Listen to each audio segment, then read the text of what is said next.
നിയമസഭയിൽ നിന്നുള്ള തത്സമയ ദൃശ്യങ്ങളാണ് കാണുന്നത്. തോമസ് ഐസക് സഭയിൽ എത്തിയിരിക്കുന്നു. ശ്രീ ജോർജ് ജോസഫ് തുടരാം.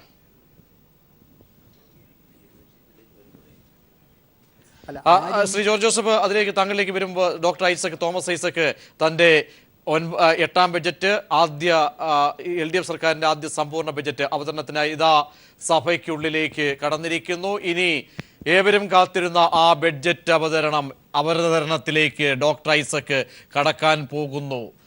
8ാമത്തെ ബഡ്ജറ്റ്, സമ്പൂർണ്ണ ആദ്യ LDF സർക്കാരിന്റെ സമ്പൂർണ്ണ ബഡ്ജറ്റ് തുടങ്ങി വിശേഷണങ്ങൾ അനവധിയാണ്. ഒപ്പം സംസ്ഥാനത്ത് 68ാമത്തെ ബഡ്ജറ്റാണെന്ന് കൂടി ഓർമ്മപ്പെടുത്തുകയാണ്. കുശല സംഭാഷണത്തിലാണ് ഡോക്ടർ തോമസ് ഐസക് മന്ത്രിമാരുമായും പാർട്ടി നേതാക്കന്മാരുമായിട്ട്, പാർട്ടിയുടെ MLA മാരുമായിട്ടൊക്കെ സഭയിൽ സംസാരിക്കുന്നു. അല്പസമയത്തിനകം തന്നെ അദ്ദേഹം ബജറ്റ് അവതരണത്തിലേക്ക് കടക്കും. ശ്രീ ജോർജ് ജോസഫ്, തുടരാം താങ്കൾക്ക്. അല്ല, അപ്പോൾ ആ രീതിയിൽ നമ്മൾക്ക് പല മാർഗങ്ങളിൽ ഇപ്പോൾ ഒരു ഉദാഹരണം ഞാൻ നേരത്തെ തന്നെ പറഞ്ഞു. നമുക്ക് കിഫ്ബി പോലുള്ളൊരു മാതൃകയുണ്ട്. അതുപോലെ തന്നെ നമ്മുടെ സംസ്ഥാനത്ത് നെടുമ്പാശ്ശേരി വിമാനത്താവളം ഡെവലപ്പ് ചെയ്തെടുത്തിട്ടുള്ളൊരു മാതൃകയുണ്ട്. ഇങ്ങനെ പല പല രീതിയിൽ ഉള്ള കാര്യങ്ങളുണ്ട്. പക്ഷേ എന്തുകൊണ്ടോ നമ്മളൊരു മാമൂൽ രീതിയിൽ, പഴയ രീതിയിൽ അങ്ങനെ പോകുന്നൊരു പ്രവണത എല്ലാവരും കാണിച്ചു എന്നുള്ളത് സംസ്ഥാനത്തെ ഒരു പ്രത്യേകമായൊരു ഒരു റവന്യൂ ക്രൈസിസിലേക്ക്, അല്ലെങ്കിൽ ആ ഒരു രീതിയിലേക്ക് അത് എത്തിച്ചു എന്നുള്ളതൊരു വസ്തുതയാണ്. അതിനെ ഇനിയെങ്കിലും നമ്മൾ മറികടക്കേണ്ടതുണ്ട്. ഏതായാലും പുതിയ GST സമ്പ്രദായത്തിലേക്ക് നമ്മൾ കടക്കുന്നതുകൊണ്ട് നികുതി ഇനി അങ്ങോട്ട് ഉയർത്തുന്ന കാര്യത്തിൽ, വിൽപ്പന നികുതി അടക്കമുള്ള കാര്യങ്ങൾ ഉയർത്തുന്ന കാര്യത്തിൽ അതിൻ്റെ റേറ്റ് ചേഞ്ച് ചെയ്തുകൊണ്ടുള്ളൊരു വരുമാന മാർഗം സൃഷ്ടിക്കുക എന്നുള്ളൊരു ഇത് അവസാനിക്കുകയാണ്. അപ്പോൾ അത് അവസാനിക്കുന്നൊരു കാലഘട്ടത്തിൽ ആ കേന്ദ്രത്തിൽ നിന്നും നമ്മൾ അതിൻ്റെ വരുമാനം തേടുക എന്നുള്ളൊരു മാർഗമുള്ളൂ. അതുപോലെ സർവീസസ് ടാക്സിൻ്റെ കാര്യത്തിൽ പുതിയ ഇത് വന്നിരിക്കുന്നു. അങ്ങനെ ഇന്നവേറ്റീവായിട്ട് ഏതെല്ലാം രീതിയിൽ ജനങ്ങൾക്ക് പ്രത്യക്ഷത്തിൽ ഒരു ഭാരമില്ലാത്ത രീതിയിൽ എങ്ങനെയാണ് കാര്യങ്ങൾ കൊണ്ടുപോകാൻ കഴിയുക എന്ന് ഇനി അങ്ങോട്ട് ചിന്തിക്കേണ്ടിയിരിക്കുന്നു. ആ ചിന്തയുടെ ഒരു വലിയ പ്രസക്തി ഈ ബഡ്ജറ്റിലുണ്ടാവും എന്ന് ഞാൻ പ്രതീക്ഷിക്കുകയാണ്. കാരണം അദ്ദേഹം തന്നെ പറഞ്ഞു, ഇത് GST കൂടി കണക്കിലെടുത്തുകൊണ്ടുള്ളൊരു ബഡ്ജറ്റായിരിക്കും ഞാൻ അവതരിപ്പിക്കാൻ പോകുന്നത് എന്ന് അദ്ദേഹം പറഞ്ഞു വെച്ചിട്ടുണ്ട്. അതുകൊണ്ട് വേറെ ഏത് സോഴ്സസാണ് അദ്ദേഹം ടാപ്പ് ചെയ്യാൻ പോകുന്നത്? നമ്മൾ പറഞ്ഞു, നമുക്ക് അടിസ്ഥാന സൗകര്യ വികസന രംഗത്ത് വലിയ തോതിലുള്ള തുക വേണം. റോഡ് വൈഡനിങ് അടക്കമുള്ള കാര്യങ്ങൾക്ക് നിസ്സാര തുക പോരാ.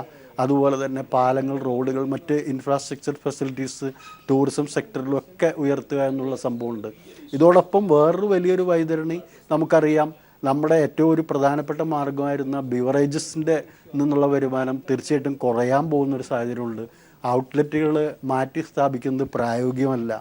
അതുതന്നെ 5000 കോടി രൂപയുടെയെങ്കിലും വരുമാനക്കുറവുണ്ടാവുമെന്ന് ബിവറേജസ് കോർപ്പറേഷൻ എസ്റ്റിമേറ്റ് ചെയ്യുന്നു. തീർച്ചയായിട്ടും അത് സംസ്ഥാനത്തിന്റെ റവന്യൂ ലോസിലേക്കും വരുമെന്നുള്ള കാര്യത്തിൽ നമുക്ക് ഊഹിക്കാം. തീർച്ചയായും അതാണ് ശ്രീ KV ഹരിദാസ്. ഏവരും കാത്തിരുന്ന ആ ബഡ്ജറ്റ് അവതരണത്തിലേക്ക് ധനമന്ത്രി അല്പസമയത്തിനകം കടക്കും. ഇപ്പോൾ സഭയിൽ അദ്ദേഹം പതിവ് നടപടിക്രമങ്ങൾ എന്ന പോലെ തന്നെ ഔദ്യോഗികമല്ലെങ്കിൽ കൂടിയും മറ്റ് സാമാജികർക്കൊപ്പം അദ്ദേഹം കുശല സംഭാഷണത്തിലേക്ക് കടക്കുന്നതിന്റെ ദൃശ്യങ്ങളാണ് കാണുന്നത്. ശ്രീ KV ഹരിദാസ്, സാമ്പത്തിക ഏകീകരണത്തിന് പഴയ മാമൂലുകൾ, അതിൽ നിന്നും ഒരു പൊളിച്ചെഴുത്ത് തേടേണ്ട ഘട്ടമായിരിക്കുന്നു. സമയം അതിക്രമിച്ചിരിക്കുന്നു. അവിടെ വേണ്ടത് ഒരു പൊളിറ്റിക്കൽ ഇച്ഛാശക്തിയാണ്, രാഷ്ട്രീയ ഇച്ഛാശക്തി. ഇവിടെ ശമ്പളമടക്കം നൽകുന്നു, പെൻഷനടക്കം വലിയ തോതിൽ നൽകുന്ന ബാധ്യതകൾ, ഇതൊക്കെ പക്ഷേ അതിലേക്കൊക്കെ ഒരു ഇടപെട്ടാൽ കൈ പൊള്ളുമെന്ന ഒരു തോന്നൽ അത് ഇനിയെങ്കിലും മാറ്റിവെക്കണം. നികുതി ഇതര വരുമാനങ്ങൾ, ധനാഗമ മാർഗങ്ങൾ ഉണ്ടെങ്കിൽ അതൊക്കെ തേടണം. ആ സ്ഥിതിയിലേക്ക് ഒരു മാറ്റി ചിന്തിക്കലിന്, പ്രകടമായ പൊളിച്ചെഴുത്തിലേക്ക് ഈ സംസ്ഥാനത്ത് ധനസ്ഥിതി വന്നിട്ടുണ്ടോ? അത് ബോധ്യമുള്ള ഡോക്ടർ ഐസക് ആണെങ്കിൽ അത് ഈ ബഡ്ജറ്റിലൂടെ പ്രതീക്ഷിച്ചൂടെ? ശ്രീ KV. അല്ല, തോമസ് ഐസക്കിന്റെ മുമ്പിൽ ഇതൊരു വലിയ വെല്ലുവിളി തന്നെയാണ്. കേരളത്തിൻ്റെ പരിമിതികൾ നമുക്കറിയാം. ആ പരിമിതികൾക്കകത്ത് നിന്നുകൊണ്ട് വലിയ പ്രതീക്ഷ ഇടതുപക്ഷ ഗവൺമെൻറ് ജനങ്ങൾക്ക് നൽകുന്നു എന്നുള്ളതാണ് ഐസക്കിൻ്റെ മുമ്പിലുള്ള ഏറ്റവും വലിയ വെല്ലുവിളി. അപ്പോൾ അത് എളുപ്പമല്ല കാര്യങ്ങൾ. പക്ഷേ പ്രതീക്ഷ, എനിക്ക് വേറൊരു നിർദ്ദേശമാണ് ഈ സമയത്ത് മുന്നോട്ട് നൽകാനുള്ളത്. ഒന്ന്, ഈ കേന്ദ്രം നൽകുന്ന സഹായമുണ്ട് ചില മേഖലകളിൽ. അത് പരമാവധി പ്രയോജനപ്പെടുത്താൻ ആവശ്യമായ നടപടികൾ, അതും ഒരു വെല്ലുവിളി തന്നെ. ഇപ്പം ദേശീയപാതയുടെ വികസനം, ഞാനൊരു ഉദാഹരണം പറഞ്ഞതാണ്. 35,000 കോടി രൂപ കേരളത്തിനായിട്ട് മാറ്റിവെക്കാൻ തയ്യാറാണെന്ന് നിതിൻ ഗഡ്കരി പറഞ്ഞിരുന്നു. നമ്മുടെ ഇടപ്പള്ളി മുതൽ മംഗലാപുരം വരെയുള്ള റോഡിൻ്റെ അവസ്ഥ പറയാതിരിക്കാൻ നല്ലത്. ചേർത്തല മുതൽ തിരുവനന്തപുരം വരെയുള്ള റോഡിൻ്റെ സ്ഥിതിയും ഏതാണ്ട് സഹിക്കാനാവാത്ത നിലയിലേക്ക് എത്തിയിരിക്കുന്നു. അപ്പോൾ ഇത്തരം ദേശീയപാതകളുടെ വികസനത്തിന് ഇത്രയും വലിയ പണമുണ്ട്. കാരണം സ്ഥലം ഏറ്റെടുക്കാനുള്ള പണം കേന്ദ്രം നൽകുന്നു, പണി തീർക്കാനുള്ള പൈസ തരുന്നു. പക്ഷേ ഇവിടെ നമുക്ക് സ്ഥലം ഏറ്റെടുത്ത് മുന്നോട്ട് പോകാൻ കഴിയാത്ത സമ്മർദ്ദം ഉണ്ടാകുന്നു. ഞാൻ വളരെ പ്രതീക്ഷയോടെ കാണുന്നത് പിണറായി വിജയൻ്റെ സ്റ്റേറ്റ്മെൻറ്റ് തന്നെയാണ്. വികസനത്തിന് ബുദ്ധിമുട്ടുണ്ടാക്കും, വികസന പദ്ധതികളുമായിട്ട് മുന്നോട്ട് പോകുമ്പോൾ ജനങ്ങൾക്ക് കുറച്ച് ബുദ്ധിമുട്ടുണ്ടാക്കും. ആ ബുദ്ധിമുട്ട് സഹിക്കാൻ ജനങ്ങൾ തയ്യാറാവണമെന്ന് പറഞ്ഞ മുഖ്യമന്ത്രിയാണിത്. അപ്പോൾ ഞാൻ സൂചിപ്പിക്കുന്നത്, ഇത്തരം പദ്ധതികളുമായിട്ട് മുന്നോട്ട് പോകാൻ ഗവൺമെൻറ്റിന് കഴിഞ്ഞാൽ അത് ഒരു തരത്തിൽ ലേബർ ഇൻസെൻറ്റീവാണ്, തൊഴിലുണ്ടാക്കുന്നതാണ്, അതേ സമയത്ത് സാമ്പത്തികമായിട്ട് കേരളത്തിന് ഗുണം ചെയ്യുന്നതുമാണ്. റെയിൽവേ വികസനത്തിൻ്റെ കാര്യത്തിൽ നമ്മൾ ഇതുപോലെയുള്ള പ്രശ്നം അഭിമുഖീകരിക്കുന്നത്.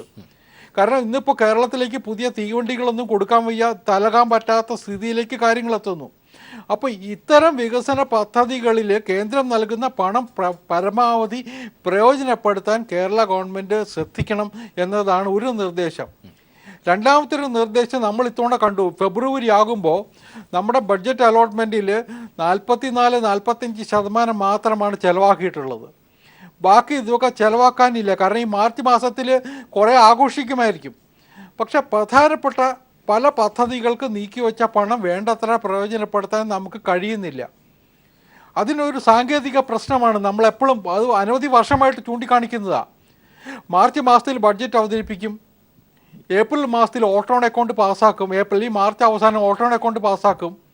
ഈ ഓട്ടോൺ അക്കൗണ്ട് 4 മാസത്തേക്കാണ് വരിക. 4 മാസത്തേക്കെന്ന് പറഞ്ഞാൽ ശമ്പളം കൊടുക്കാനും അതുപോലെയുള്ള ദൈനംദിന കാര്യങ്ങൾക്ക് വേണ്ടിയിട്ടുള്ള പണമാണ് ചിലവാക്കുന്നത്. അത് കഴിഞ്ഞിട്ട് സമ്പൂർണ്ണ ബഡ്ജറ്റ് പാസ്സാക്കി കഴിയുമ്പോഴത്തേക്കും ഗവൺമെൻറ്റിൻ്റെ മുമ്പിലുള്ളത് 7-8 മാസമാണ്. ഈ ബഡ്ജറ്റ് വിഹിതങ്ങൾ മുഴുവൻ ഉപയോഗിക്കാൻ, അല്ലെങ്കിൽ വികസന പ്രവർത്തനങ്ങൾക്ക് ആ പണം പ്രയോജനപ്പെടുത്താൻ കഴിയുന്നില്ല എന്നുള്ളതാണ് യാഥാർത്ഥ്യം. അപ്പോൾ ബഡ്ജറ്റ് നേരത്തെയാക്കുകയും മാർച്ച് മാസത്തിൽ തന്നെ ബഡ്ജറ്റ് മുഴുവൻ പാസ്സാക്കുകയും ചെയ്താൽ ഈ ഗവൺമെൻറ്റിന് മുമ്പിൽ 12 മാസം കിട്ടും വികസന പ്രവർത്തനങ്ങൾക്ക് വേണ്ടിയിട്ടുള്ള പണം ചെലവഴിക്കുന്നതിന്. ഇപ്പോൾ കേന്ദ്രം ആ തലത്തിലേക്ക് കാര്യങ്ങൾ നീക്കിയിട്ടുണ്ട്. കാരണം ഫെബ്രുവരി മാസത്തിൽ ബഡ്ജറ്റ് അവതരിപ്പിച്ചു, മാർച്ച് മാസത്തിൽ ഇപ്പോൾ പാർലമെൻറ്റ് കൂടാൻ പോവുകയാണ്. മാർച്ച് മാസത്തോടെ തന്നെ ബഡ്ജറ്റ് സമ്പൂർണ്ണമായിട്ട് പാസ്സാക്കാനാണ് കേന്ദ്രത്തിൻ്റെ ആഗ്രഹം. അപ്പോൾ ആ നിലയിൽ വികസന പ്രവർത്തനങ്ങൾക്ക് പണം ചെലവഴിക്കാൻ പരമാവധി സമയം ഉണ്ടാക്കി കൊടുക്കുക, അതൊരു വലിയ കാര്യം തന്നെയാണ്. എനിക്ക് തോന്നുന്നു തോമസ് ഐസക്കിൻ്റെ മുമ്പിൽ ഈ പ്രശ്നങ്ങളില്ലാഞ്ഞിട്ടല്ല, ഇത്തവണ അദ്ദേഹം അതിനെക്കുറിച്ച് സൂചിപ്പിച്ചു. കാരണം കേന്ദ്രം എന്ത് നൽകുന്നു എന്നറിയാതെ കേരളത്തിലെ ബഡ്ജറ്റ് തയ്യാറാക്കാൻ അദ്ദേഹം അതിന് പറഞ്ഞ കാരണം. പക്ഷേ അദ്ദേഹത്തെ പോലുള്ളൊരു സാമ്പത്തിക വിദഗ്ധന് ഇത്തരം കാര്യങ്ങൾ കുറേയൊക്കെ മുൻകൂട്ടി കാണാൻ കഴിയുമെന്നും ബഡ്ജറ്റ് കുറച്ചുകൂടി നേരത്തെയാക്കാൻ ശ്രമിക്കണമെന്നുമാണ് എനിക്ക് മുന്നോട്ട് വയ്ക്കാനുള്ളത്. ഡോക്ടർ ഷൈജുമോൻ ബഡ്ജറ്റ് അവതരണത്തിലേക്ക് അദ്ദേഹം കടക്കാൻ പോവുകയാണ്. നേരത്തെ സൂചിപ്പിച്ചതുപോലെ ഒരു പൊളിച്ചെഴുത്ത്, സമഗ്രമായ പൊളിച്ചെഴുത്ത് സാമ്പത്തിക മേഖലയിൽ തേടുകയാണ്. അത് തേടേണ്ടി വരുന്നു. കാരണം ഇനി ബാഹ്യമായ അല്ലെങ്കിൽ സമ്മർദ്ദങ്ങൾ, ആഭ്യന്തര തലത്തിലുള്ള സമ്മർദ്ദങ്ങളെ അല്ലെങ്കിൽ മറികടക്കണം. ദേശീയ നയപരിപാടിയുടെ ഭാഗമായിട്ടുള്ള ആ ഒരു ആഘാതത്തെ ഒന്നും ഇനി പഴിച്ചിട്ടോ അല്ലെങ്കിൽ അതിനെ ഒരു ന്യായീകരണമായി നിർത്തിയിട്ടോ ഒന്നും കാര്യമില്ല. അതുകൊണ്ട് എങ്ങനെ ഒരു ബഡ്ജറ്റ് ആയിരിക്കും ഇത്തരത്തിൽ ദീർഘകാല അടിസ്ഥാനത്തിൽ? അവിടെ റവന്യൂ കമ്മി എന്നത് വലിയൊരു, അല്ലെങ്കിൽ റവന്യൂ ചെലവ്, കൂടുതൽ ചെലവും അപഹരിച്ചിരിക്കുന്നത് റവന്യൂ ചെലവാണ്. ഇതൊക്കെ നമ്മൾ കാണാതെ പോയിട്ട് യാതൊരു കാര്യവുമില്ല. ശ്രീ ഷൈജു, ധനമന്ത്രി ഇപ്പോൾ രാവിലെ സൂചിപ്പിച്ചതിൽ നിന്ന് മനസ്സിലാകുന്നത് റവന്യൂ ചെലവ് കുറയ്ക്കാനുള്ള സാധ്യത കുറവാണ്. കാരണം ഇപ്പോൾ തന്നെ ആശുപത്രികളുടെ പോസ്റ്റുകളും ഗവൺമെൻറ്റിൽ ഇപ്പോൾ അനുവദിച്ച പോസ്റ്റുകളും സ്കൂളുകളിലെ പോസ്റ്റുകളൊക്കെ റെഗുലറൈസ് ചെയ്യാനായിട്ട് തീരുമാനിച്ചിട്ടുണ്ട്. അപ്പോൾ കൂടാതെ ഇപ്പോൾ നടത്തുന്ന വെല്ലുവിളി, അല്ലെങ്കിൽ അദ്ദേഹത്തിന് ഫേസ് ചെയ്യുന്ന വെല്ലുവിളി, എക്സ്പെൻഡിച്ചറും കൂട്ടണം, റവന്യൂവും കൂട്ടണം, വരുമാനവും ചെലവും കൂട്ടേണ്ട ഒരവസ്ഥയിലാണ്. കാരണം ഡിമോണിറ്റൈസേഷൻ വന്നതുകൊണ്ടുള്ള ഇമ്പാക്റ്റ് കുറയ്ക്കണമെങ്കിൽ ചെലവ് കൂട്ടി ആൾക്കാരുടെ കയ്യിൽ പണം എത്തിക്കണം, അതോടൊപ്പം തന്നെ ലോങ് ടേമിൽ സമ്പദ് വ്യവസ്ഥയെ ഉത്തേജിപ്പിക്കണമെങ്കിൽ വരുമാനവും കൂട്ടണം. ഇത് എങ്ങനെ ചെയ്യും? അപ്പോൾ ഞാനെപ്പോഴും പറയാറുള്ള ഒരു കാര്യം, ടാക്സ് വരുമാനത്തിൽ നിന്ന് വർധനവ് ഇനി പറ്റില്ല. GST വരുന്നുണ്ട്. GSTയിൽ നിന്ന് ഏകദേശം ഒരു 3500 കോടി രൂപ നമ്മൾ പ്രതീക്ഷിക്കുന്നുണ്ട്. പക്ഷേ നോൺ ടാക്സ് റവന്യൂ കൂട്ടാനുള്ള ശ്രമം ഉണ്ടാകുമോ? പക്ഷേ അതിനൊരു പൊളിറ്റിക്കൽ ഡിസിഷൻസ് എടുത്തിട്ടുണ്ടോ എന്നുള്ളത് നമുക്ക് അറിയില്ല. നോൺ ടാക്സ് റവന്യൂ പലതരത്തിൽ നമുക്ക് കൂട്ടാൻ പറ്റും. നികുതിയേതര വരുമാനം വർദ്ധിപ്പിക്കാനുള്ള ശ്രമം നടത്തുമോ എന്ന് നമുക്ക് കണ്ടു തന്നെ അറിയാം. ഒരു പൊളിറ്റിക്കൽ രാഷ്ട്രീയ എന്ത് തന്നെയായാലും ഇവിടെ സൂചിപ്പിച്ചതുപോലെ വളരെ വലിയ ഈ എക്സ്പെൻഡിച്ചറിലുള്ള ചേഞ്ചസ് ഒന്നും വന്നില്ലെങ്കിലും പോളിസിയിലുള്ള ചില ചേഞ്ചസ് വരാൻ സാധ്യതയുണ്ട്. കാരണം ഈ മാർച്ച് മാസത്തിൽ സ്പെൻഡ് ചെയ്യുന്നത് മുഖ്യമന്ത്രി തന്നെ സൂചിപ്പിച്ചു. ഈ നവകേരള പ്രഖ്യാപനം നടത്തിയപ്പോൾ 30% അനുവദിക്കുകയുള്ളൂ ഇനി മാർച്ച് മാസത്തിൽ സ്പെൻഡ് ചെയ്യാൻ. ആ രീതിയിലുള്ള ഒരു ചേഞ്ച് വന്നാൽ അത് ഏറ്റവും നല്ലതാണ്. അങ്ങനെയുള്ള പോളിസി ചേഞ്ചസ് വരികയാണെങ്കിൽ അത് ഈ ബഡ്ജറ്റിലൂടെ പ്രഖ്യാപിക്കുകയാണെങ്കിൽ വളരെ നന്നായിരിക്കും. കൂടാതെ വരൾച്ചയെ നേരിടുന്ന പ്രഖ്യാപനങ്ങൾ ഉണ്ടാകാനാണ് സാധ്യത. അതിനൊരു വാട്ടർ പോളിസി പ്രഖ്യാപിക്കുമെന്ന് ഞാൻ പ്രതീക്ഷിക്കുന്നു. അതുപോലെ തന്നെ പുറത്ത് ലേബർ ഇഷ്യൂസ് നമുക്കുണ്ട്. നോൺ റെസിഡൻറ്റ് കേരളൈറ്റ്സിൻ്റെ ഇഷ്യൂസ് ഉണ്ട്. മറ്റ് ഇമിഗ്രൻസ് മറ്റ് സ്റ്റേറ്റുകളിൽ നിന്ന് വരുന്നവരുടെ അതിനേക്ക് വേണ്ടി ഒരു പ്രത്യേക നടപടി ഉണ്ടാകും. കൂടാതെ ഇത്തവണത്തെ 5 year പ്ലാൻസ് വരികയാണ്. നമ്മൾ മാത്രമാണ് നടപ്പിലാക്കുന്നത്. 13ാം പഞ്ചവത്സര പദ്ധതി ഏപ്രിൽ മുതൽ നടപ്പിലാക്കുമ്പോൾ ഉണ്ടാകാൻ പോകുന്ന അപ്രോച്ച് ഇപ്പം തന്നെ ഈ നയപ്രഖ്യാപന പ്രസംഗത്തിൽ പറഞ്ഞിട്ടുണ്ട്. ഡിസ്ട്രിക്റ്റ് വൈസ് അപ്രോച്ച് നടത്താൻ പോവുകയാണ്. ഓരോ ഡിസ്ട്രിക്റ്റിനും അർഹതപ്പെട്ടത് കൊടുക്കുക, ആ ഡിസ്ട്രിക്റ്റിനെ ഉത്തേജിപ്പിക്കുക എന്നുള്ളതാണ് നടത്താൻ പോകുന്നത്. അതിന് വേണ്ടുന്ന ചില പ്രഖ്യാപനങ്ങളും ഉണ്ടാകുമെന്ന് പ്രതീക്ഷിക്കുന്നു. ധനമന്ത്രി ഡോക്ടർ തോമസ് ഐസക് ഇതാ ബഡ്ജറ്റ് അവതരണത്തിലേക്ക് കടക്കാൻ പോകുന്നു. ഏവരും ഉറ്റുനോക്കുന്ന ബജറ്റ് അവതരണം, കണക്കുകളുടെ നിരത്തൽ ഒക്കെ ഇതിന് ഔദ്യോഗിക നടപടികളിലേക്കാണ് നിയമസഭ കടന്നിരിക്കുന്നത്. അല്പസമയത്തിനകം ഡോക്ടർ തോമസ് ഐസക് തൻ്റെ 8ാമത്തെ ബഡ്ജറ്റ് LDF സർക്കാരിൻ്റെ അതിപ്പോൾ സ്പീക്കർ ഇതാ ചെയറിലേക്ക് വന്നിരിക്കുന്നു. സഭാ നടപടികൾക്ക് ഔദ്യോഗിക തുടക്കം ആയിരിക്കുന്നു.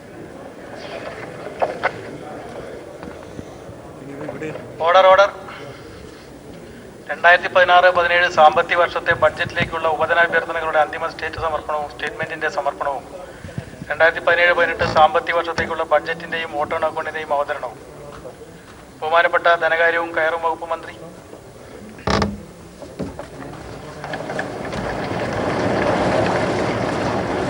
സർ, കേരള സംസ്ഥാനത്തിന്റെ 2017-18 ബഡ്ജറ്റ് ഞാൻ നിയമസഭയുടെ മുമ്പാകെ അവതരിപ്പിക്കുകയാണ്.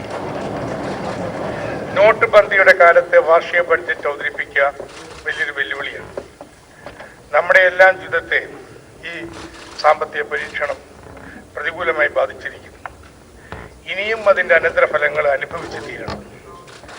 നോട്ട് ബന്ദിയെ തുഗ്ലക്കിന്റെ പരിഷ്കാരത്തോടാണ് മലയാള സാഹിത്യ കുലപതിയായ MT വാസുദേവൻ നായർ സാമ്യപ്പെടുത്തി.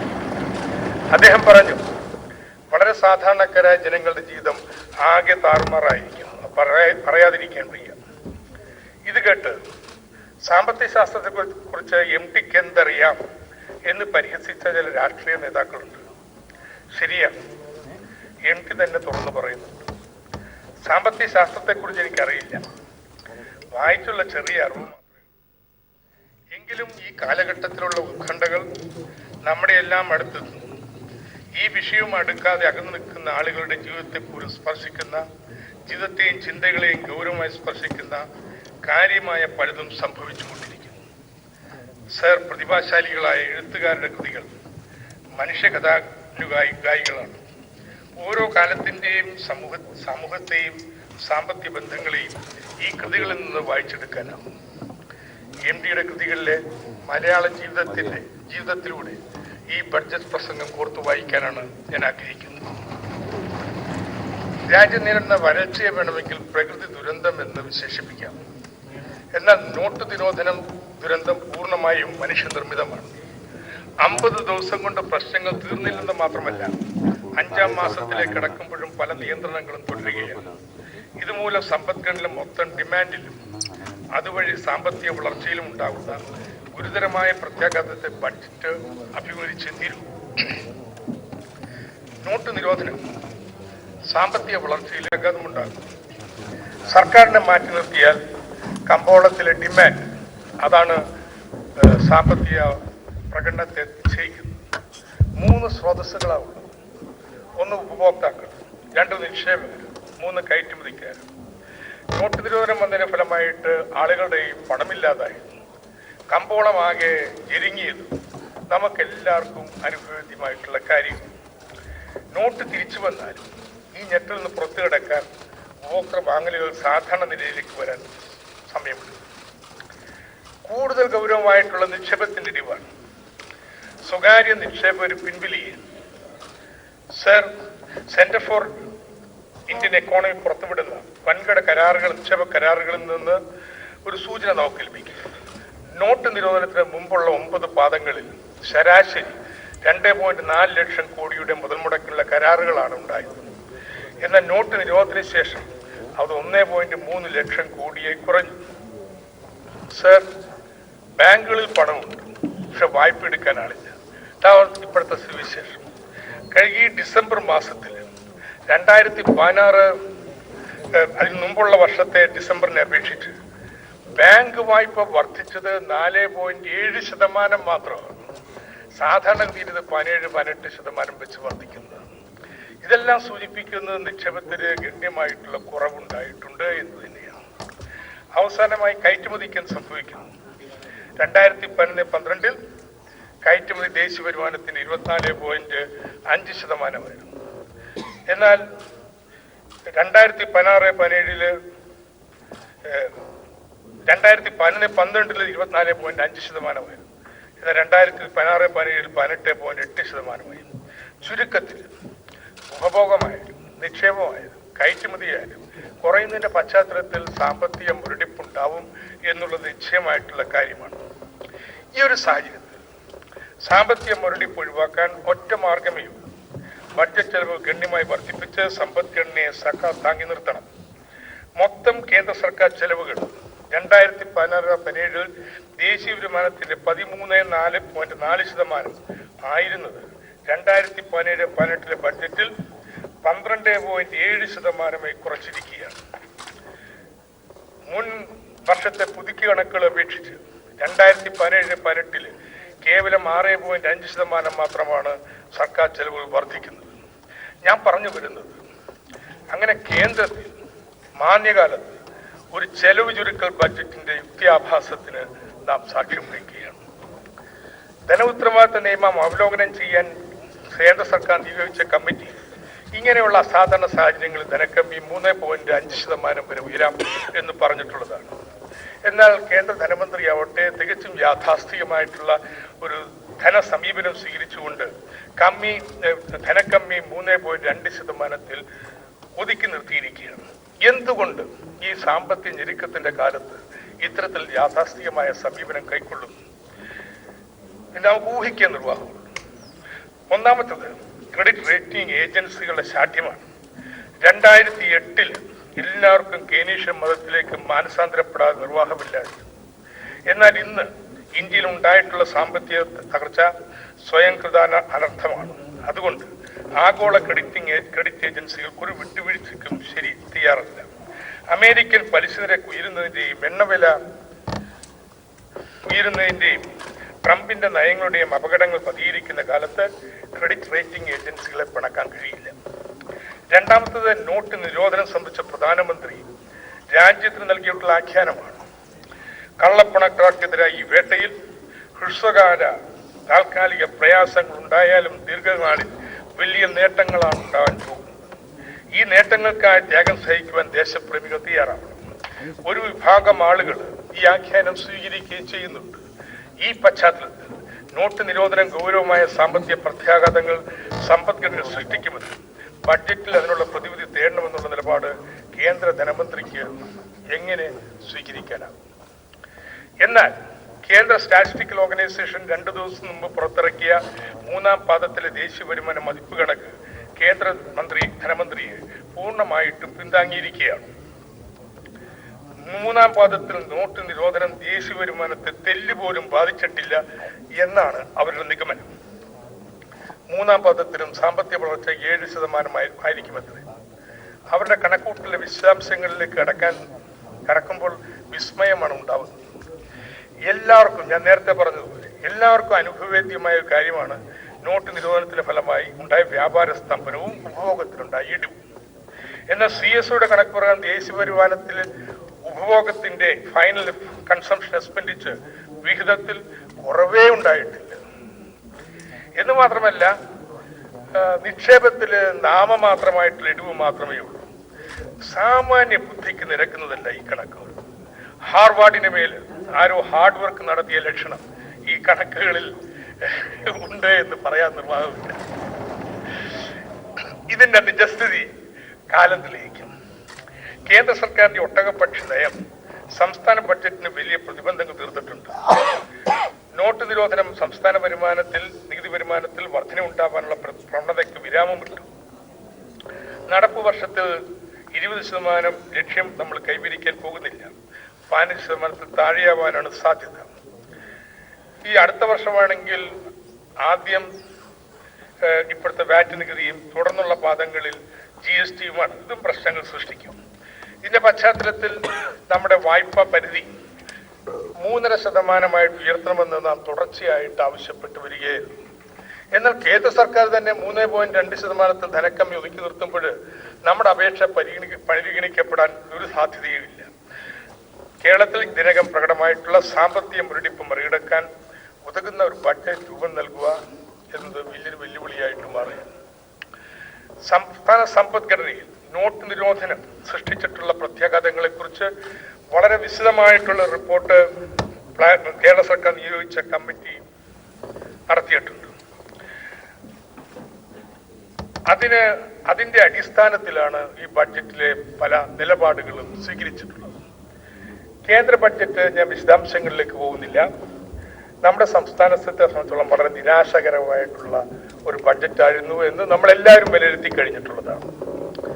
പക്ഷെ സർ, ഈ പ്രതികൂല സാഹചര്യത്തിൽ സംസ്ഥാന പദ്ധതി അടങ്കിൽ 10.4% വർധന ഉറപ്പുവരുത്തിയിട്ടുണ്ട്. 2016-17 പദ്ധതി അടങ്കൽ 24,000 കോടി രൂപയായിരുന്നത് 26,500 കോടി രൂപ ഉയർത്തുകയാണ്. കേന്ദ്രാവിഷ്കൃത പദ്ധതി കൂടി ചേർത്ത് 34,539 കോടി രൂപയാണ് വാർഷിക പദ്ധതി. പദ്ധതി ചെലവ് മാത്രമല്ല, അടുത്ത വർഷത്തെ പദ്ധതി ഇതര ചെലവുകളും ഗണ്യമായിട്ട് വരും. ശമ്പള പരിഷ്കരണത്തിന്റെ കുടിശ്ശിക ബാധ്യത 2017-18 വർഷത്തിലാണ് കൊടുക്കുന്നത്. ഇതെല്ലാം പരിഗണിക്കുമ്പോൾ റവന്യൂ ചെലവിന്റെ വർധനയ്ക്ക് തടയിടാൻ കഴിയില്ല എന്ന് വ്യക്തമാണ്. ഈ പശ്ചാത്തലത്തിൽ കഴിഞ്ഞ ബഡ്ജറ്റിൽ പ്രതീക്ഷിച്ചതുപോലെ റവന്യൂ കമ്മിയിൽ ഗണ്യമായ കുറവ് വരുത്താൻ കഴിയില്ല. അതിന് തുനിഞ്ഞാൽ ഈ നോട്ട് നിരോധന കാലത്ത് സാമൂഹ്യക്ഷേമ ചെലവുകൾ വെട്ടിച്ചുരുക്കേണ്ടി വരും. എന്നാൽ നോട്ട് നിരോധനം സൃഷ്ടിച്ചിരിക്കുന്ന ജനദുരിതങ്ങളുടെ പശ്ചാത്തലത്തിൽ ഇത്തരമൊരു സമീപനം കൈക്കൊള്ളാൻ കഴിയില്ല. ഇങ്ങനെ റവന്യൂ കമ്മി വർദ്ധിക്കുന്ന സാഹചര്യത്തിൽ പശ്ചാത്തല സൗകര്യ മേഖലയിൽ അനിവാര്യമായ മൂലധന ചെലവിനുള്ള പണം കണ്ടെത്തുന്നത് എങ്ങനെ? പ്രത്യേക നിക്ഷേപക സ്ഥാപനങ്ങൾ ഉപയോഗപ്പെടുത്തി ബഡ്ജറ്റിന് പുറത്ത് വലിയ തോതിൽ മൂലധന നിക്ഷേപം ഉയർത്തുകയേ നിർവാഹമുള്ളൂ. സർ, 2016-17 ബഡ്ജറ്റിലെ ഏറ്റവും പ്രധാനപ്പെട്ട നവീന മുൻകൈ Kerala infrastructure investment fund board ആയിരുന്നു. 6 മാസം കൊണ്ട് അഭിമാനാർഹമായ പുരോഗതിയാണ് കിഫ്ബി കൈവരിച്ചത്. സമഗ്രമായ നിയമനിർമ്മാണം പൂർത്തീകരിച്ചു. സാമ്പത്തിക അംഗീകാരമുള്ള വിദഗ്ധരടങ്ങുന്ന ഡയറക്ടർ ബോർഡിന് രൂപം നൽകി. ഫണ്ടിൽ സമാഹരിക്കുന്ന നിക്ഷേപങ്ങൾ വകമാറ്റി ചെലവഴിക്കണമെന്ന് ഉറപ്പുവരുത്താനും പ്രവർത്തനങ്ങൾ നിയമാനുസൃതമാണെന്ന് സാക്ഷ്യപ്പെടുത്തുന്നതിനും ഫണ്ട് ട്രസ്റ്റ് ഉപദേശക കമ്മീഷന് രൂപം നൽകി.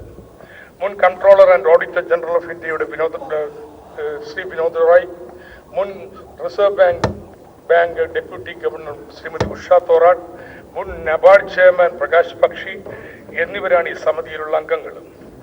പ്രൊജക്ട് തയ്യാറാക്കുന്നതിനും അംഗീകരിക്കുന്നതിനുമുള്ള നടപടിക്രമങ്ങൾക്കും സോഫ്റ്റ്വെയറിനും രൂപം നൽകി.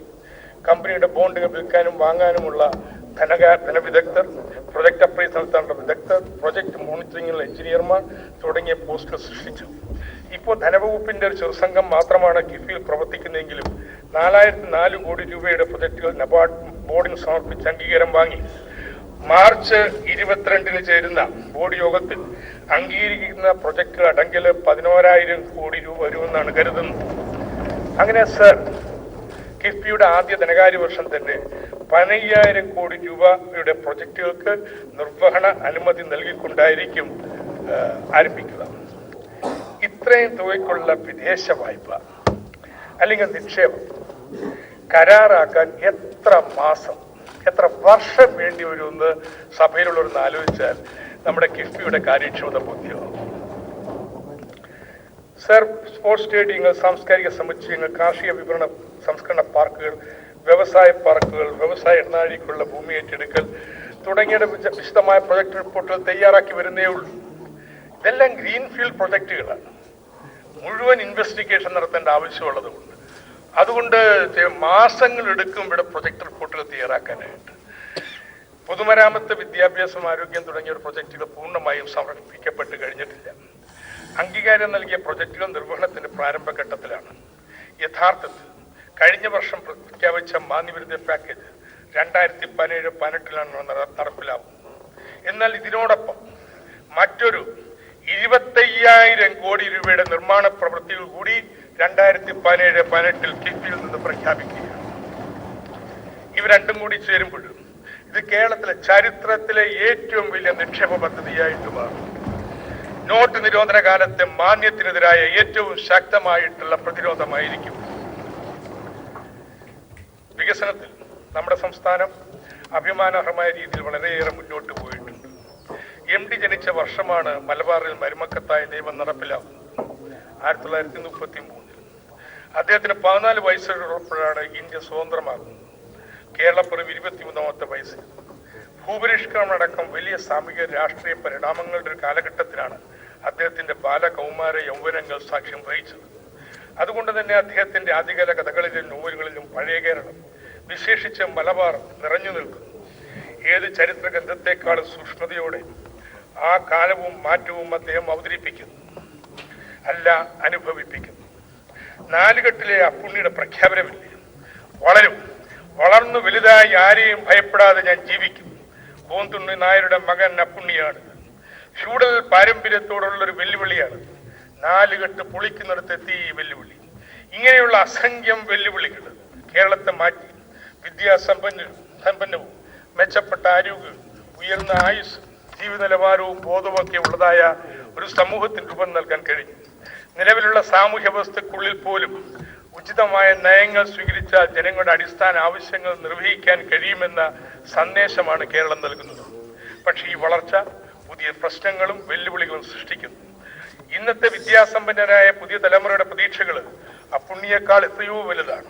അവ കൈവരിക്കാനുള്ള ജനകീയ തന്ത്രം ആവിഷ്കരിക്കേണ്ടിയിരിക്കുന്നു. സർ, 2016-17 പുതുക്കിയ ബഡ്ജറ്റ് അവതരിപ്പിച്ചുകൊണ്ട് ഓരോ വികസന മേഖലയിലും ഇടതുപക്ഷ ജനാധിപത്യ മുന്നണി സർക്കാർ പിന്തുടരാൻ ഉദ്ദേശിക്കുന്ന ബദൽ വികസന നയങ്ങൾ എന്തെന്ന് ഞാൻ വിശദീകരിക്കുകയുണ്ട്. ഇവയൊക്കെ ആവർത്തിക്കാൻ ഉദ്ദേശിക്കുന്നില്ല. ഇന്ത്യൻ ഫെഡറൽ സംവിധാനത്തിന്റെ പരിമിതികൾക്കുള്ളിൽ നിന്നുകൊണ്ട് നടപ്പിലാക്കാൻ ശ്രമിക്കുന്ന ഈ ബദൽ നയങ്ങൾ കേരളത്തിന്റെ പുരോഗമന വികസന പൈതൃകം മുന്നോട്ട് കൊണ്ടുപോകാൻ പര്യാപ്തമാണ്. ഇത്തരമൊരു പരീക്ഷണത്തിന് ദേശീയമായി മാത്രമല്ല അന്തർദേശീയമായും പ്രസക്തിയുണ്ട്.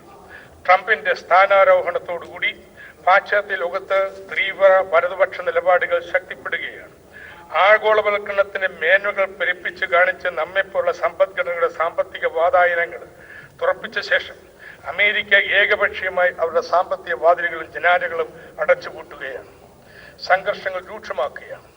പക്ഷെ ഒരു കാര്യം തീർച്ചയാണ്, നിലവിലുള്ള ആഗോളക്രമം പാരിസ്ഥിതികമായും സാമ്പത്തികമായും സുസ്ഥിരമല്ല. ഇവിടെയാണ് ബദലിനായുള്ള ദേശീയവും പ്രാദേശികവുമായ അന്വേഷണങ്ങളുടെ പ്രസക്തി. ഇടതുപക്ഷ ജനാധിപത്യ മുന്നണി സർക്കാരിന്റെ ബഡ്ജറ്റ് ഇത്തരത്തിലുള്ള ഒരു അന്വേഷണമാണ്.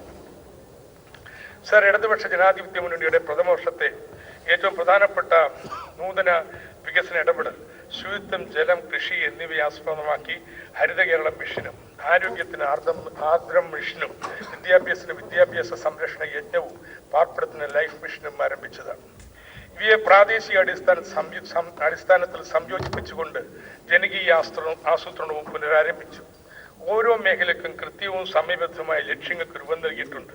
അടുത്ത 4 വർഷം കൊണ്ട് ഈ ക്യാമ്പയിനുകൾ കേരളത്തിലെ ഓരോ പൗരന്റെയും ജീവിതത്തെ ഗാഢമായി സ്വാധീനിക്കാൻ പോവുകയാണ്. 1. മാലിന്യമകന്ന തെരുവുകൾ, വലിച്ചെറിയാത്ത മനസ്സുകൾ, ഇങ്ങനെയൊരു ശുചിത്വ കേരളം. 2. ഇനി 2017 പോലൊരു വരൾച്ച കേരളത്തിൽ ഉണ്ടാവരുത്. 3. വയലേലകളിൽ 10% വർധന, പച്ചക്കറിയിൽ സ്വയം പര്യാപ്തി, 10 കോടി മരങ്ങൾ. 4.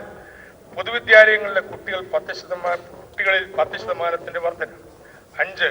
ജീവിതശൈലി മാറാ രോഗങ്ങൾക്കടക്കം സമ്പൂർണ്ണ പ്രതിരോധവും സൗജന്യ ചികിത്സയും. ഹരിത കേരള മിഷന്റെ ഒന്നാമത്തെ ഘടകം ശുചിത്വമാണ്. ഉറവിട മാലിന്യ സംസ്കരണത്തിൽ ഊന്നിക്കൊണ്ടുള്ള ശുചിത്വ ക്യാമ്പയിനാണ് ഉദ്ദേശിക്കുന്നത്.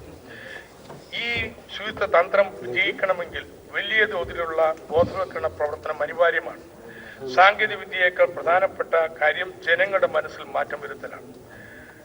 ഇതിനാണ് ജനകീയ ക്യാമ്പയിൻ. മാലിന്യം കുറയ്ക്കാനുള്ള ഗ്രീൻ പ്രോട്ടോകോൾ, മാലിന്യം വേർതിരിക്കൽ, പുനരുപയോഗം, പുനഃചംക്രമണം, ശുചിത്വ ടെക്നീഷ്യന്മാരെ പരിശീലിപ്പിക്കൽ തുടങ്ങിയവ ശുചിത്വ ക്യാമ്പയിന്റെ മുഖ്യ ഘടകങ്ങളായിരിക്കും. സർ, ശുചിത്വ മിഷന് 127 കോടി രൂപ അനുവദിക്കുന്നു. നാട്ടിൻപുറത്തെ ശുചിത്വ ക്യാമ്പയിന്റെ മുഖ്യ ഘടകം ഓരോ വീട്ടിലെയും കമ്പോസ്റ്റ് പിറ്റ് അല്ലെങ്കിൽ വളക്കുഴിയാണ്. വെള്ളക്കെട്ടുണ്ടാവുന്ന പ്രദേശങ്ങളിൽ മിനി തുമ്പൂർമൊഴി കമ്പോസ്റ്റിംഗ് സംവിധാനമാണ് അഭികാമ്യം. 2000 തൊഴിലുറപ്പ് പദ്ധതി ഉപയോഗപ്പെടുത്തി പൂർണ്ണമായി നടപ്പിലാക്കാനാവും. ആധുനിക അറവശാലകൾ സ്ഥാപിക്കാൻ ചില മുനിസിപ്പാലിറ്റികൾ പദ്ധതി തയ്യാറാക്കിയിട്ടുണ്ട്. ഇവ ഒരു പാക്കേജ് നടപ്പാക്കാൻ 100 കോടി രൂപ കിഫ്ബിയിൽ നിന്ന് അനുവദിക്കുന്നു. ഇതുപോലെ ആധുനിക വൈദ്യുത ശ്മശാനങ്ങൾക്ക് പ്രൊജക്റ്റുകൾ സമർപ്പിച്ചിട്ടുള്ള തദ്ദേശ ഭരണ സ്ഥാപനങ്ങൾക്ക് മറ്റൊരു 100 കോടി രൂപ കൂടി അനുവദിക്കുന്നു.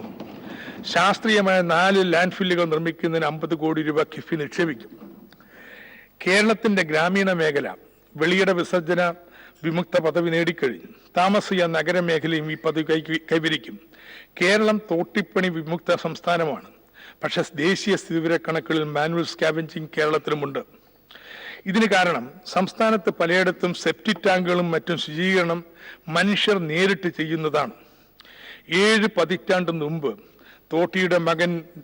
തോട്ടിയുടെ മകന്റെ ജീവിതം എങ്ങനെ മലയാളിയുടെ പൊതുമണ്ഡലത്തിലേക്ക് തകഴി കൊണ്ടുവന്നു പോകും. അതുപോലെ മാൻഹോളിലെ ജീവിതം വിധു വിൻസെന്റും ആവാഹിച്ചിരിക്കുന്നു. മാൻഹോളുകളുടെയും സെപ്റ്റിക് ടാങ്കുകളുടെ ശുചീകരണം യന്ത്രവൽക്കരിക്കാൻ 10 കോടി രൂപ വകയിരുത്തുന്നു. ഈ മാലിന്യം സെപ്റ്റേജുകൾ എത്തിച്ച് സംസ്കരിക്കണം. ജില്ലയിൽ 1 വീതം 14 സെപ്റ്റേജ് യൂണിറ്റുകൾ സ്ഥാപിക്കാൻ കിഫ്ബി 150 കോടി രൂപ നിക്ഷേപിക്കും. MTയുടെ മഞ്ഞ് വായിച്ചവരുടെയും ആ സിനിമ കണ്ടവരുടെയും മനസ്സിൽ നൈനിറ്റാൾ തടാകം എന്നും കുളിർകോരി നിൽക്കും. അതുപോലെ കുളിർമയും ഭംഗിയുമുള്ള തടാകങ്ങൾ കേരളത്തിന്റെ അനുഗ്രഹമാണ്. അവ പലതും ക്ഷയോന്മുഖമാണ്. ഏറ്റവും നല്ല ഉദാഹരണം ശാസ്താംകോട്ട തടാകമാണ്. നാളെയാകിൽ ഏറെ വൈകിടും എന്നതാണ് സ്ഥിതി. ഇന്ന് നാം ഇടപെട്ടേ തീരും. ഹരിത കേരളം മിഷന് 2ാമത്തെ ഘടകം ജലസംരക്ഷണമാണ്. ഇന്ന് കേരളം നേരിടുന്ന വരൾച്ച നമ്മുടെ ജലദുർവ്യയത്തിന്റെ ഫലമാണ്. സംസ്ഥാനത്ത് മഴയിൽ ഗണ്യമായ കുറവുണ്ടായിട്ടുണ്ടെങ്കിലും ഇന്ത്യയിലെ ശരാശരി മഴ ലഭ്യതയുടെ കണക്കെടുക്കുമ്പോൾ ശരിയായ ജലസംരക്ഷണ നയം ഉണ്ടായിരുന്നെങ്കിൽ ഇന്നത്തെ പരിതാപകരമായ സ്ഥിതിവിശേഷം ഒഴിവാക്കാൻ കഴിയുമായിരുന്നു. ഹരിത കേരളം മിഷനിലൂടെ ഏറ്റെടുക്കുന്ന ഏറ്റവും പ്രധാനപ്പെട്ട പ്രവർത്തനം കുളങ്ങൾ, നീർച്ചാലുകൾ, അരുവികൾ, തോടുകൾ, തടാകങ്ങൾ എന്നിവയുടെ പുനരുദ്ധാരണമാണ്. ഇതാവട്ടെ പൂർണ്ണമായും തൊഴിലുറപ്പ് പദ്ധതി ഉപയോഗപ്പെടുത്തി ചെയ്യാനാവും.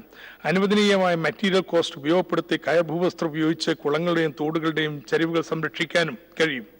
വൻകിട ജലവിതരണ കനാലുകളുടെയും ഫീൽഡ് ചാലുകളുടെയും പുനരുദ്ധാരണത്തിനും തൊഴിലുറപ്പിനെ പ്രയോജനപ്പെടുത്താം. മഴവെള്ളക്കൊയ്ത്തിന് വേണ്ടിയുള്ള മഴക്കുഴികളും കിണർ റീചാർജിങ്ങും വ്യാപകമായി ഉപയോഗപ്പെടുത്താൻ ക്യാമ്പയിനിലൂടെ കഴിയണം. ആത്യന്തികമായി നീർത്തട അടിസ്ഥാനത്തിലുള്ള ആസൂത്രണവും മണ്ണ് ജല സംരക്ഷണ പ്രവർത്തനങ്ങളുമാണ് വേണ്ടത്. ഇത്തരത്തിലുള്ള നീർത്തട പദ്ധതിയുടെ ഭാഗമായിട്ടാണെങ്കിൽ സ്വകാര്യ ഭൂമിയിലെ മണ്ണ് സംരക്ഷണ പ്രവർത്തനം കൂടി തൊഴിലുറപ്പിൽ ഏറ്റെടുക്കാനാവും. ഈ പ്രവർത്തനങ്ങളുടെ മുഖ്യ ആധാരം തൊഴിലുറപ്പാണെങ്കിലും ചെറുകിട ജലസേന വകുപ്പ്, മണ്ണ് ജലസംരക്ഷണ വകുപ്പ് എന്നീ വകുപ്പുകളുടെ വിദഗ്ധരുടെ പിന്തുണയും നേതൃത്വവും കൂടിയേ തീരൂ. സർ, മണ്ണ് ജലസംരക്ഷണ പ്രവർത്തനങ്ങൾക്ക് 102 കോടി രൂപയും ചെറുകിട ജനസേനത്തിന് 208 കോടി രൂപയും വകയിരുത്തിയിട്ടുണ്ട്. മണ്ണ് ജലസംരക്ഷണ പ്രവർത്തനങ്ങളും കമ്പോസ്റ്റ് വളവും സുജലം സുഫലം കാർഷിക വ്യാപന പദ്ധതിക്ക് കളമൊരുക്കുന്നു. പച്ചക്കറിയിൽ സ്വയം പര്യാപ്തി, തരിശുരഹിത വയലുകൾ, സമഗ്ര നാളികേര പുരയിട കൃഷി, കാർഷിക മൂല്യവർദ്ധിത ഉൽപ്പന്നങ്ങൾ ഇവയാണ് ലക്ഷ്യങ്ങൾ. പച്ചക്കൃഷിയിൽ കേരളത്തിലെ എല്ലാ കുടുംബങ്ങൾക്കും ചെറിയ തോതിലെങ്കിലും പങ്കാളികളാവാൻ കഴിയും. അതോടൊപ്പം വാണിജ്യാടിസ്ഥാനത്തിൽ വൻകിട കൃഷിയിടങ്ങളിലെയും ക്ലസ്റ്ററുകളുടെയും കൃഷിയും അനിവാര്യമാണ്. അയൽക്കൂട്ടങ്ങളെയും പ്രോത്സാഹിപ്പിക്കേണ്ടതുണ്ട്. പച്ചക്കൃഷി ഏറ്റെടുക്കുന്നതിന്റെ ഭാഗമായി വിവിധ ഏജൻസിയുടെ സ്കീമുകൾ സംയോജിപ്പിച്ച് പ്രാദേശിക പച്ചക്കറി സമഗ്ര പദ്ധതിക്ക് രൂപം നൽകാൻ കൃഷിഭവനുകൾ മുൻകൈയെടുക്കും. കാർഷിക മേഖലയിലെ വിജയകരമായ ജനകീയ ഇടപെടലിന് തൃശ്ശൂരിലെ ഹരിതസേന, കഞ്ഞിക്കുഴിയിലെ ജനകീയ ക്യാമ്പയിൻ, കുന്നത്തുകാലിലെ ലേബർ ബാങ്ക്, കടപ്പനക്കുന്നിലെ ആഗ്രോ സർവീസ് സെന്റർ തുടങ്ങിയ ഒട്ടേറെ അനുഭവങ്ങൾ നമുക്കുണ്ട്. അതോടൊപ്പം വളരെ ഫലപ്രദമായ സാങ്കേതിക വിദ്യാ മാറ്റത്തിന്റെയും വിജ്ഞാന പോഷണത്തിന്റെയും മാതൃകകളുണ്ട്. ഇവ രണ്ടും സംയോജിപ്പിക്കുകയാണ് സമീപനം. വികസന ഫണ്ടിന്റെ 10% കാർഷിക മേഖലയ്ക്ക് തദ്ദേശ ഭരണ സ്ഥാപനങ്ങൾ നീക്കിവെക്കുകയാണെങ്കിൽ 600 കോടിയോളം രൂപ പദ്ധതിക്ക് ലഭ്യമാവും. കേന്ദ്രാവിഷ്കൃത സ്കീമുകളിൽ നിന്ന് 80 കോടി രൂപ പ്രതീക്ഷിക്കാം. സംസ്ഥാന കൃഷി വകുപ്പിന്റെ വിളപരിപാലന വിഹിതം 561 കോടി രൂപയാണ്. ഇവയൊക്കെ പ്രാദേശിക അടിസ്ഥാനത്തിൽ സംയോജിപ്പിക്കുകയും ഏകോപിപ്പിക്കുകയും ചെയ്താൽ വലിയ കുതിപ്പ് കൈവരിക്കാനാവും. തൊഴിലുറപ്പിനെ കൂടി ഉപയോഗപ്പെടുത്തി അടുത്ത കാലവർഷക്കാലത്ത് 3 കോടി മരങ്ങൾ കേരളത്തിൽ നടാനാണ് ലക്ഷ്യമിടുന്നത്. ആരോഗ്യ മേഖലയിലെ 2ാം തലമുറ പ്രശ്നങ്ങൾ അഭിമുഖീകരിക്കാനുള്ള ബൃഹത് പദ്ധതിയുടെ ഭാഗമാണ് ആർദ്രം മിഷൻ എന്ന ജനകീയ ആരോഗ്യ പ്രസ്ഥാനം. പ്രാഥമിക ആരോഗ്യ കേന്ദ്രങ്ങളെ ആസ്പദമാക്കി വലിയൊരു ജനകീയ പ്രസ്ഥാനത്തിന് രൂപം നൽകുകയാണ്. പ്രാഥമിക ആരോഗ്യ കേന്ദ്രത്തിന് കീഴിലുള്ള JPN, JPHമാരെയും ആശയ പ്രവർത്തകരെയും കുടുംബശ്രീ ആരോഗ്യ വോളണ്ടിയർമാരെയും ഉപയോഗപ്പെടുത്തി മുഴുവൻ പൗരരുടെയും ആരോഗ്യനിലയെക്കുറിച്ച് വിവരസഞ്ചയം സൃഷ്ടിക്കുകയും അത് കാലാകാലം പുതുക്കുകയും ചെയ്യും. ഇതിനാവശ്യമായ ബ്ലഡ് സ്ട്രിപ്പുകൾ, ബ്ലഡ് പ്രഷർ ഉപകരണങ്ങൾ, വെയിങ് മെഷീൻ തുടങ്ങിയ ഓരോ പഞ്ചായത്തിലും ലഭ്യമാക്കും. ടാബുകൾ ഉപയോഗപ്പെടുത്തി വിവരങ്ങൾ അപ്പോൾ ആരോഗ്യ പ്രാഥമിക കേന്ദ്രത്തിലേക്ക് എത്തിക്കും. രോഗികളായി കണ്ടെത്തുന്നവർക്കുള്ള ചികിത്സ പ്രാഥമിക ആരോഗ്യ കേന്ദ്രങ്ങളിൽ ലഭ്യമാക്കുകയും ആവശ്യമുള്ളവരെ മേൽത്തട്ട് ആശുപത്രികളിലേക്ക് റെഫർ ചെയ്യുകയും ചെയ്യും. മാറാ രോഗികൾക്ക് സാന്ത്വന പരിചരണം പാലിയേറ്റീവ് ശൃംഖല വഴി ലഭ്യമാക്കും. വർഷം തോറും ഏറ്റവും നല്ല പാലിയേറ്റീവ് നൂതന ഇടപെടലിന് ആദ്യത്തെ പഞ്ചായത്തിലെ സ്വാതന്ത്ര്യ പരിചരണ ശൃംഖലയ്ക്ക് രൂപം നൽകിയ മൊഹമ്മ പഞ്ചായത്ത് മുൻ പ്രസിഡന്റ് CK ഭാസ്കറിന്റെ നാമധേയത്തിൽ ഒരു അവാർഡ് നൽകുന്നതാണ്. മേൽപ്പറഞ്ഞതുപോലൊരു സംവിധാനത്തെയാണ് കുടുംബ ആരോഗ്യ പരിപാലനം എന്ന് പറയുമ്പോൾ അർത്ഥമാക്കുന്നത്. രോഗി പ്രാഥമിക ആരോഗ്യ കേന്ദ്രത്തിലേക്ക് എത്താൻ കാത്തു നിൽക്കാതെ ആരോഗ്യ പ്രവർത്തകർ വീട്ടിലേക്ക് ചെന്ന് ബന്ധപ്പെടുന്നതാണ് പുതിയ ശൈലി. അങ്ങനെ പകർച്ചവ്യാധികളോടൊപ്പം ജീവിതശൈലി രോഗങ്ങൾക്കും പ്രതിരോധ പ്രവർത്തനങ്ങളിൽ ഊന്നുന്ന ഒരു പ്രാഥമിക ആരോഗ്യ തലം സൃഷ്ടിക്കും. അതോടെ ജീവിതശൈലി രോഗങ്ങൾക്കും സൗജന്യ ചികിത്സ നൽകാനുള്ള പശ്ചാത്തലം ഒരുങ്ങും.